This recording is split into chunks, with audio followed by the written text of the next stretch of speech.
গামোচা অসমৰ অভিমান, গামোচা অসমৰ স্বাভিমান।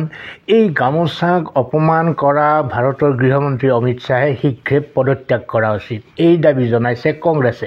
কংগ্ৰেছৰ হঠাৎ এনে গামোচা প্ৰীতিৰ আঁৰৰ ৰহস্য কি বাৰু? আহক এই বিষয়ে কিছু কথা পাতোঁ। নমস্কাৰ দৰ্শকসকল, আজি পুনৰ অন্য এটা ৰিয়েকশ্যন ভিডিঅ'ৰ মাজলৈ আপোনালোকক স্বাগতম জনাইছোঁ।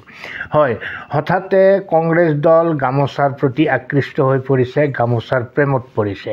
আহকচোন প্ৰথমতে অকণমান গৃহমন্ত্ৰীয়ে গামোচাক কেনেধৰণে অপমান কৰিছিল তেওঁলোকৰ মতে চাই লওঁ। আপোনালোকে স্ক্ৰীণত দেখি আছে যে গৃহমন্ত্ৰীগৰাকীক মুখ্যমন্ত্ৰীৰ লগতে অন্যান্য নেতাসকলে গামোচাৰে আদৰণি জনাব বিচাৰিছে আৰু সেই গামোচা ডিঙিত নলৈ গৃহমন্ত্ৰীগৰাকীয়ে হাতেৰে গ্ৰহণ কৰিছে। গৃহমন্ত্ৰীগৰাকীৰ এনেধৰণৰ কাৰ্যকে কংগ্ৰেছ দলে অপমানসূচক বুলি গণ্য কৰিছে আৰু গৃহমন্ত্ৰীগৰাকীৰ এনেধৰণৰ কাৰ্যক গৰিহণা দি তেখেতৰ পদত্যাগ দাবী কৰিছে। আহক ভূপেন বৰাই কি কৈছে এই ক্ষেত্ৰত আমি শুনি লওঁ। গামোচা যিখন তেওঁ কাণত ল'বলৈ ইচ্ছা নকৰিলে সেইখন কোনে দিছিলে? অসমৰ মুখ্যমন্ত্ৰী হিমন্ত বিশ্ব শৰ্মাই দিছিলে।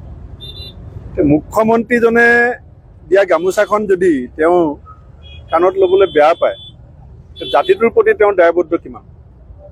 জাতিটোৰ আত্মসন্মান আৰু স্বাভিমানৰ প্ৰতি তেওঁ যিটো ভুকুটি, পিছদিনাখন আকৌ লৈছে। কাৰণ যেতিয়া গম পালে ছ'চিয়েল মিডিয়াত হুলস্থুল হ'ল, বিভিন্ন দল সংগঠনে হুলস্থুল কৰিলে, তেতিয়া ভোট হেৰাব বুলি ভয়ত গামোচা লৈছে। গতিকে মই ভাবোঁ যে অমিত শ্বাহ ডাঙৰীয়াই এইটো অসমীয়া জাতিৰ প্ৰতি এটা অপমান কৰিছে আৰু তেওঁ ক্ষমা খুজিব লাগে জাতিৰ ওচৰত। ভূপেন বৰাই এনেধৰণৰ মন্তব্য কৰিয়ে এৰা নাই। ইতিমধ্যে বিভিন্ন ধৰণৰ প্ৰতিবাদো সাব্যস্ত কৰিছে কংগ্ৰেছ দলে। প্ৰতিবাদৰ মাজতে মুখপাত্ৰ বেদব্ৰত বৰাই কি কৈছে আমি তাকো শুনি লওঁ আহক। মুখ্যমন্ত্ৰীয়ে পিন্ধাব যোৱা গামোচাখন পিন্ধা নাইকিয়া, সেইটোক আমি প্ৰতিবাদ কৰিছোঁ। গামোচাক আমি সন্মান দিওঁ আৰু সকলোৱে গামোচাক সন্মান দিয়াটো আমি বিচাৰোঁ। এই ক্ষেত্ৰত আমাৰ জাতীয় পৰিষদৰ সভাপতি লুৰিণজ্যোতি গগৈয়েও বক্তব্য ৰাখিছে, সেইখিনিও আমি একেলগে শুনি লওঁ আহক। অমিত শ্বাহ ডাঙৰীয়াই যিটো গামোচাৰ প্ৰতি তেওঁ যি ধৰণৰ ব্যৱহাৰ দেখুৱালে, যেনেকুৱা ধৰণৰ অসন্মান প্ৰদৰ্শন কৰিলে, এইটো অসমৰ সমাজ জীৱনৰ, জাতীয় জীৱনৰ কাৰণে অত্যন্ত দুৰ্ভাগ্যজনক কথা। অমিত শ্বাহ ডাঙৰীয়াই গামোচাখন অসমৰ মুখ্যমন্ত্ৰী বা আন যিসকল মন্ত্ৰী বা বিজেপিৰ বিষয়ববীয়া কৰ্মকৰ্তাৰ পৰা গ্ৰহণ নকৰিলে, এইটোৱে কেৱল মাত্ৰ তেওঁলোকৰ সন্মানকে অসন্মান কৰা নহয়, আমাৰ অসমীয়া মানুহৰ স্বাভিমান, গামোচাক অপমান কৰিছে, জাতীয় স্বাভিমানক অপমান কৰিছে। এইটো অত্যন্ত দুৰ্ভাগ্যজনক। সমগ্ৰ অসমবাসী ৰাইজৰ হৈ আমি গৰিহণা দিছোঁ আৰু গৃহমন্ত্ৰীয়ে এই যি অপমান কৰিলে, অসমীয়া মানুহৰ স্বাভিমানক যিটো অপমান কৰিলে, তাৰ বিৰুদ্ধে তেওঁ ক্ষমা খুজিব লাগে। অসমৰ ৰাইজৰ ওচৰত ক্ষমা খুজিবৰ কাৰণে দাবী জনাইছোঁ। দৰ্শকসকল, সকলোৰে বক্তব্য আপোনালোকে শুনিলে। গৃহমন্ত্ৰীগৰাকীয়ে গামোচাখন ডিঙিত নলৈ হাত পাতি লৈ কি অপৰাধ কৰিলে বা ইয়াৰ বাবে তেওঁ ক্ষমা খুজিব লাগে নে পদত্যাগ কৰিব লাগে সেই বিষয়ে মই ক'বলৈ নাযাওঁ।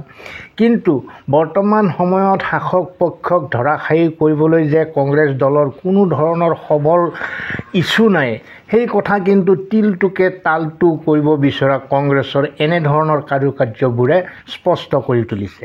অসমক কোনে কিমান বেছি ভাল পায়, অসমৰ স্বাভিমানৰ প্ৰতি কোন কিমান সচেতন, অসমৰ গামোচাখনক কোনে বেছি মৰম দিয়ে, সেই কথা অসমৰ ৰাইজে দেখি আছে।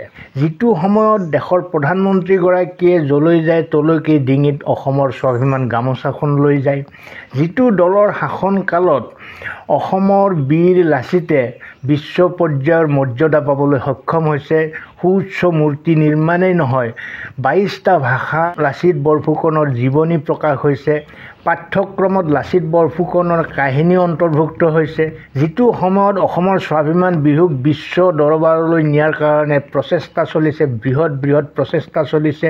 যিটো সময়ত অসমীয়া ভাষাক ধ্ৰুপদী ভাষাৰ মৰ্যাদা দিয়া হৈছে, যিটো সময়ত চৰাইদেউ মৈদামক ইউনেস্কোৰ বিশ্ব ঐতিহ্য ক্ষেত্ৰ হিচাপে চিহ্নিত কৰা হৈছে, যিটো সময়ত সত্ৰ নামঘৰক মৰ্যাদা দি সেইবিলাক বেদখল মুক্ত কৰিবলৈ প্ৰচেষ্টা আৰম্ভ হৈছে, যিটো দলৰ নেতৃত্বত অসমৰ জাতীয় নায়ক লাচিত বৰফুকনৰ নামত দেশৰ ভিতৰতে আটক ধুনীয়া উন্নত মানৰ পুলিচ একাডেমি নিৰ্মাণ হৈছে, সেইটো দলৰ গৃহমন্ত্ৰীগৰাকীয়ে গামোচা এখন ডিঙিত নলৈ হাত পাতি লওঁতে কেনেধৰণৰ অসৌজন্যতা প্ৰকাশ পোৱা বুলি অসমৰ ৰাইজে ধৰি লয়, সেয়া সময়েহে ক'ব।